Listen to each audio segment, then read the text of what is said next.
Okay, take just a moment. You can almost smell the thrasher's fries. You can feel the hot summer sun.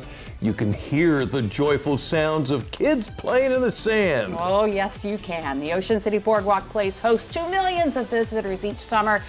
And that's just how a German immigrant from Baltimore thought things might turn out when he set up shop in Ocean City 130 years ago. Jim Duffy of Secrets of the Eastern Shore is here to tell his story. Welcome. Good afternoon. How are you? Yeah. Good. How are you? Yeah. All good. Everything well? Everything's great. So we're going back to the 1890s. The 1890s. Now let's start it this way. Did you guys, when you were a kid, did your parents ever like move from one town to another or one neighborhood to another, or did you stay in the same house? Actually, mine stayed in the same Yeah, house. we did too. Yeah, so did I. But you've heard from other people or seen on movies and things like that how hard that can be Right. for a Yeah. kid, right, to do that move. So I like to look at this story through the eyes of an 8-year-old boy named Daniel. His father was a German immigrant in Baltimore. Very successful serial entrepreneur. Like when he was a teenager, he started rolling cigars in his parents' house and selling them. And then he got into doing concession stands on the street, and then he got into the catering business. He's got a couple of bars. One of them was called the Silver Dollar Tavern, and they had actual silver dollars embedded in the floor. wow. Oh, wow. The guy made the mistake, it seemed at first, of taking his family to this fledgling new resort of Ocean City on a vacation. Now that Ocean City was nothing like today's Ocean City.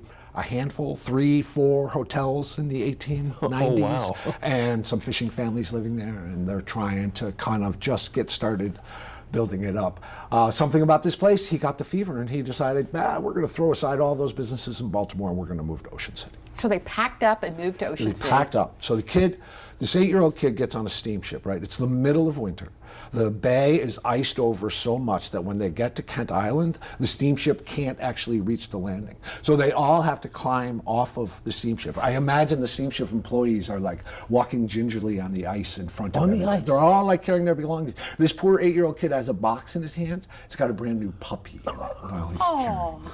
And then he's got to like ride across on a train in this freezing weather. He's got to ride across this endless, empty landscape, this city boy who had this exciting life, and end up in this tiny little thing, Ocean City. He always said, nobody understood why my father possibly wanted to do this. He complained about the wind howling through the streets of Ocean City. He complained about he had to carry a lantern, like a candle lantern, every time he went outside at night. He was pretty bitter about it as a kid. He was pretty bitter about the move. Okay. So his father does what he did in Baltimore. He gets a couple of hotels, but still, one gets destroyed in a storm, one gets destroyed in a fire. my. The father rebuilds again. Oh, yeah, And he we made does, the right it's kind move, of like he goes so over the top. It's kind of like Las Vegas is now. You know, you can go to New York or Paris. Right. Well, he built this thing that was designed to resemble the Windsor Resort in England. So you could go to England if you went to Ocean City. Okay. Yeah. And then he started adding more stuff. He started adding rides. They had a live alligator exhibit. They had bars. They had gambling.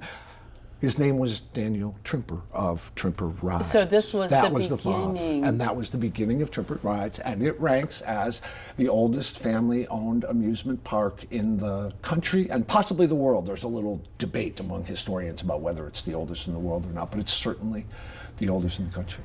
Oh, and that 8-year-old boy, Right. He eventually bought in. He did all kinds of things. Dan Trimper Jr. did all kinds of things to help move Ocean City forward, and served a couple of terms as mayor. So he ended up being a real Ocean City patriot. How about that? It all ended well. Yeah. Oh my goodness. Great ending to a great story. Secrets of the Eastern Shore author Jim Duffy. Thank you so Thank you, much. Jim. We'll see you next week. Yeah, you bet.